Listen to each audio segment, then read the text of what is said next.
오늘 본문이 무슨 이야기를 하고 있는가 하는 것을 이제 먼저 이렇게 직시하는 게 중요하죠.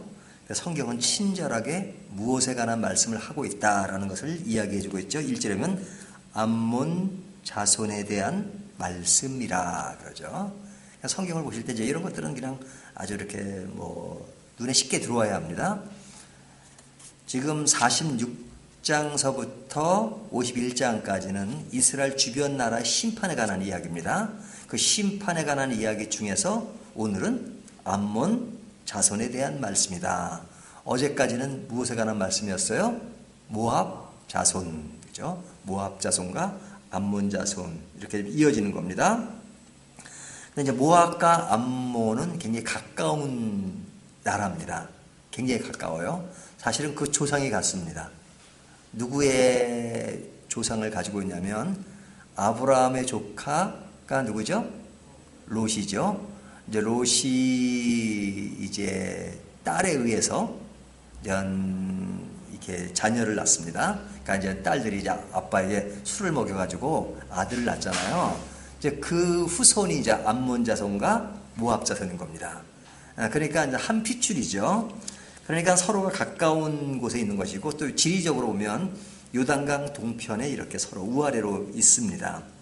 이제 지난주에는 이제 모압에 관한 이야기를 했다면 이제 암몬에 관한 이야기를 하고 있는데요. 지금 이 암몬과 어디와의 갈등을 얘기하냐면 지금 이스라엘의 이제 갓이라고 하는 그렇죠? 이렇게 1절을 보면 밀감이 갓을 점령하며 그러죠. 말감이 갓을 점령하며 그러죠. 그러니까 지금 동편에 이제 암몬이 있는데 그 암몬 우쪽으로 이스라엘 그 지파들 있죠. 이스라엘 백성들이 이제 여호수아 때 이제 가나안 땅을 건너기 전에 이제 므낫세 지파나 루벤 지파나 갓 지파는 그 땅이 너무 좋았던 거예요. 그러니까 여호수아에게 찾아서 우리에게 이 땅을 달라 해가지고 얻은 땅입니다. 그러니까 이 갓이라고 하는 것은 이제 요단강 동편에 있는 겁니다. 근데 이제 갓과 이제 암몬은 이렇게 서로 붙어 있는 거죠. 근데 그 붙어 있는 지리적인 문제 때문에 이제 암몬이 이전 갓을 넘보고 이제 서로 간에 어떤 분쟁이 있었던 모양입니다. 그래서 이제 1절 말씀 보면 암몬 자손에 대한 말씀이라 여호와께서 이와 같이 말씀하시되 이스라엘이 자식이 없느냐 상속자가 없느냐. 자, 이스라엘의 승문이 스스로 해나갈 수 있는 능력이 있다 이거죠. 근데 말감이 갓을 점령하며 그 백성이 그 성읍들에 사는 것은 어찌 됨이냐 그러죠. 이 말감이 갓을 점령했다 하는 얘기는 이 말감이라고 하는 것은 이 암몬 사람들이 믿는 신이에요.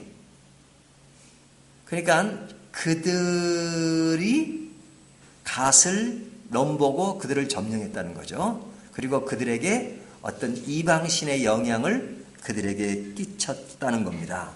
그러니까 이들 관계 속에서 말감, 우상을 믿는 그것이 갓에게 점령해서 했던 그 일에 대해서 하나님이 지금 암몬을 심판한다 하는 것입니다. 근데 이제 그 심판의 내용이 있는 거죠. 심판의 내용이 뭐냐. 자, 그 1절을 다시 보면 그들이 갓을 점령했다는 것은 그들을 넘봤다는 것이고 넘봤다는 것은 그들을 탐했다는 거죠. 남의 것을 빼앗는 것.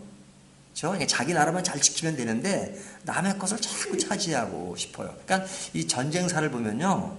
그냥 내 것만 잘 관리하고 지키면 되는데 그냥 그 땅 가지고는 만족이 안 되나 봐요. 그러니까 하나라도 더 차지하려고. 그러니까 옛날에 특별히 더 했죠. 그 당시에는 이제 나라들을 이렇게 만들어가는 과정이니까 그냥 자기 땅을 넓히기 위해서 어떻게든지 이렇게 갈취하려고 하는 그런 모습이 있었는데 이 암몬 되게 작잖아요. 이스라엘 자체가 우리나라 강원도 만한데 지금 동편에 그냥 굉장히 작은 지역이죠. 지금 요르단에 있는 것이죠. 근데 그 요르단도 작은데 그냥 거기에 작은 암몬, 모압, 갓, 물론 집하긴 하지만 근데 그런 지역들이 서로 넘보면서 탐했는데 지금 뭐 갓지파나 뭐 루벤 지파 같은 경우는 같은 이스라엘에 소속된 거지만 여기에 암몬은 지금 그들이 말감이라고 하는 신을 믿으면서 이방의 신을 가지고 그들에게 들어가서 그들에게 그릇된 신앙관을 이렇게 주려고 하는, 영향을 끼치는 그런 것들은 하나님이 용납 못하는 거죠. 왜? 하나님이 이스라엘 백성들이 가나안 땅에 들어가면 거기 있는 사람들을 처치하라 하는 말씀은 그냥 사람이 미워서가 아니라 그들의 그릇된 문화나 그릇된 우상 숭배에 빠지지 말라는 거잖아요. 너희가 하나님이 주신 거룩함을 지키고 하나님을 절대 믿고 살라고 하신 말씀이잖아요. 이것은 하나님의 거룩함을 강조한 것입니다. 그런데 암몬이 이스라엘 갓에 들어와서 그들의 숭고한 그런 거룩함을 파괴하는 그런 모습이 있었기 때문에 그들은 심판의 대상이 되었다 하는 말씀입니다. 그러면 그들에게 임할 심판이 무엇이냐? 그것이 이제 2절부터 3절까지 이야기인데요. 그들에게 임할 심판은 뭐냐? 2절 여호와의 말씀이니라. 그러므로 보라 날이 이르리니. 그러죠? 심판은 그 때가 있는 겁니다. 아무 때나 심판하지 않아요. 하나님의 때가 있습니다. 그래서 우리가 신약 성경에 보면 가라지와 알곡의 비유를 하잖아요. 가라지를 뽑을까요? 뽑지 마라. 지금 뽑으면 알곡까지 뽑히니까 추수할 때 뽑아라. 그때 갈라질 것이다. 그때 갈라진다는 얘기 뭐예요? 심판이 그때 있다는 거죠. 그러니까 심판의 때가 있다는 것을 인식하는 것은 굉장히 중요합니다. 오늘날 우리들도 마찬가지예요. 은혜 아래 있어요. 하지만 우리가 온전한 은혜 아래서 구원받은 것을 늘 감사해야 되죠. 하지만 우리가 생활 가운데 이렇게 이루어지는 어떤 작은 의미에서 심판이 우리에게도 있는 겁니다. 그렇죠? 하나님 우리가 잘못하면 그냥 때릴 때가 있잖아요. 그런 것들을 사실은 은혜 아래서 너무 가볍게 생각해서는 안 된단 말이죠. 하나님을 제대로 믿으면, 제대로 감사하면 두려움이 있어야 돼요. 오늘날 우리들의 신앙은 너무 두려움이 사라져버렸습니다. 그러니까 내가 죄를 지어도 하나님 다 용서하셔. 다 용서하셔. 물론 용서하세요. 하지만 죄를 지어서는 결코 안 된다는 그런 자세는 가지고 있어야 돼요. 그럼에도 불구하고 우리가 부족하지만 그러나 하나님의 은혜 아래에 있고 하나님 나의 부족함에도 늘 감싸주시고 그리고 선한 길로 인도하시니까 그냥 아유 됐어. 하나님은 그냥 다 용서하세요. 하나님을 그냥 완전히 무슨 아무 생각이 없는 분으로 인식하면 안 된단 말이죠. 하나님은 죄를 엄청 싫어하세요. 근데 우리를 또 사랑하시니까 키워야 되잖아요. 바로 만들어야 되잖아요. 그러니까 시시각 사랑하는 자녀일수록 이게 이렇게 몽둥이를 때린단 말이에요. 사랑하지 않으면 관심조차 없어요. 심판할 필요도 없어요. 그 자체가 심판이니까 징계할 필요도 없어요. 그러니까 우리가 심판에 대한 인식이 있어야 합니다. 근데 심판에 대한 인식은 그때가 있는 겁니다. 아무 때나 하는 것이 아니에요. 그러니까 지금 평안하다고 모든 것이 오케이 아닙니다. 지금은 하나님이 내버려 두셔도 그러나 어느 때가 되면 하나님의 몽둥이가 들 때가 있어요. 저는 이런 말씀 볼 때마다 학교 다닐 때 생각이 나요. 옛날 초등학교나 중학교 때 보면 이렇게 종례라는 게 있었잖아요. 지금도 있겠죠? 그럼 선생님들이 이렇게 교무수첩 같은 게 있었어요. 교무수첩 가지고 보면서 이렇게 이제 마지막 얘기를 해요. 근데 이제 A, B 학생이 싸웠어요. 운동장에서. 근데 이제 선생님이 모를 줄 알았죠. 선생님이 이제 교무실에서 창문으로 다 보고 있는 거예요. 그리고 종례 때 이제 교무수첩 써놨다가 A, B 너희들이 나와봐. 너희들 왜 싸웠어? 하고 이제 불러내잖아요. 그러나 이제 불러내기 전까지는 선생님이 가만히 침묵하고 있었던 거죠. 때가 되면 선생님이 종례 때 불러요. 그런 것처럼 하나님이 다 보고 계시잖아요. 하지만 그건 안 될 일인데 네가 탐심 있고 남의 것을 빼앗고 그리고 그들에게 그릇된 신앙관을 집어넣어주고 그거 안 되는 일인데 그 일을 행했어. 그러니까 매 좀 맞아. 그렇게 말씀하시는 거란 말이죠. 근데 매를 맞을 그때가 있는데 그때 너희들에게 임할 진노가 무엇이냐. 2절 다시 보면 내가 전쟁 소리로 암몬 자손의 라빠에 들리게 할 것이라. 이 라빠라는 것은 지역입니다. 암몬 자손의 랍바에 들리게 할 것이며 전쟁이 일어난다는 거죠. 랍바는 페어덤이 언덕이 되겠고 그 마을들은 불에 탈 것이며, 그러니까 랍바라는 마을에 불이 탈 것이다. 그 다음에 폐허될 것이다 하는 것은 전쟁으로 인하여 그들이 점령을 했던 것처럼 점령을 당한다. 그러니까 이게 보면은 이렇게 그들이 했던 것으로 받아요. 에? 점령했으면 점령을 당하고 그런 심판에 대한 내용이 계속 나왔잖아요. 그러니까 너희가 점령을 당할 것이다. 누구에게? 너희가 점령했던 이스라엘에게 점령을 당할 것이다 하고 말씀하죠. 그때 이스라엘은 자기를 점령하였던 자를 점령하리라. 여호와의 말씀이니라 그러잖아요. 그리고 뒤에 보면 그 말감과 그의 제사장과 고관이 사로잡혀 갈 것이다 라고 3절에 말씀하고 있잖아요. 자, 그러니까 이들에게 심판이 이루어집니다.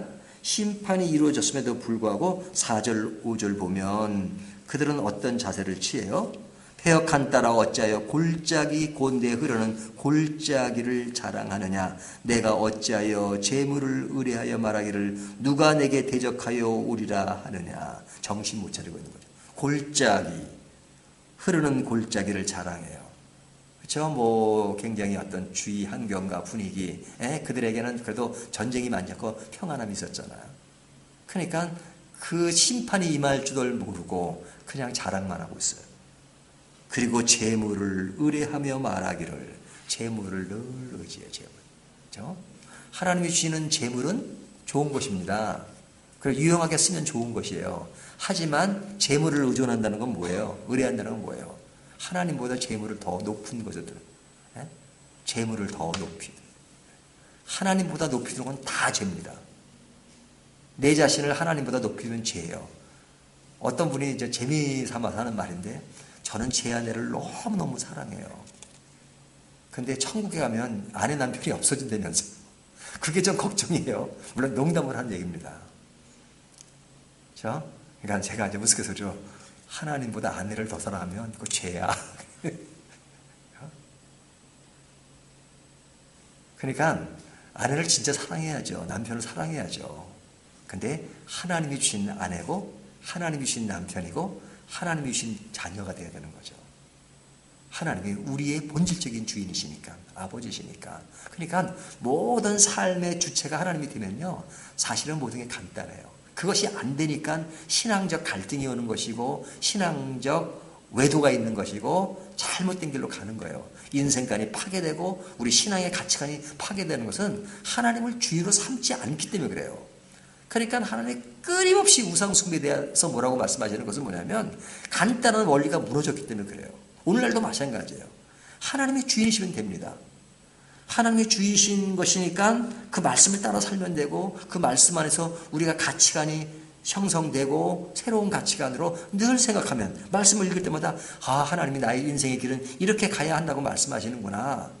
여기에 타협하지 말고 이런 것은 포기하고 이런 것에 목숨 걸지 말고 살아라. 내가 너를 책임질 것이다. 그리고 그것이 가장 아름다운 것이다. 늘 말씀하잖아요. 근데 늘 그게 안 되니까 걱정인 거예요. 그게 안 되면 하나님 내가 이런 자세를 가지고 있으니 나에게 믿음을 주십시오. 항상 그 길을 가지고 신앙을 유지해야 되는데 자꾸 신앙이라는 이름은 있지만 자꾸 딴 것을 넘봐요. 하나님을 자꾸 뒤로 놔요. 뒤로. 내 길을 내가 개척하고 내가 만들고 내가 설정하고 그리고 하나님은 필요할 때마다 help me 그때마다 하나님은 그때마다가 아니에요. always 언제나 그는 나의 주인이시고 왕이시고 아버지시고 그래야 되는 거잖아요. 그 하나님을 자랑하면 되는데 하나님을 자랑하지 자꾸 외면하니까 다른 곳에 자랑을 그러니까 자랑하고 교만하고 대적하고 탐심을 부리고 이것이 암몬이 가졌던 문제라 이거죠. 그래서 그들에게 심판을 당한다. 그래서 다행인 것은 이제 그런 암몬이지만 6절을 보면 그러나 그 후에 내가 암몬 자손의 포로를 돌아가게 하리라 여호와의 말씀이니라. 다행히도 암몬 자손에도 회복이 있을 것이라고 말씀하고 있습니다. 그건 너무너무 다행인 거죠. 영원한 심판이 아니고 회복이 있을 것이다. 자, 그렇다면 오늘날 우리들에게 심판의 요소로 나타난 것이 무엇인가? 고칠 것이 무엇인가? 우리에게 탐심이 무엇인가? 교만이 무엇인가? 우상 숭배를 오늘날 우리들도 가지고 있는 것이 뭘까? 하나님보다 더 중요하게 생각하는 것이 무엇일까? 하는 것들을 늘 생각하는 것. 이것이 성도의 자세이어야 합니다. 오늘 이 말씀 따라서 우리들의 삶도 보다 아름답게 만들어가는 저와 여러분이 되시기를 주님의 이름으로 축원합니다.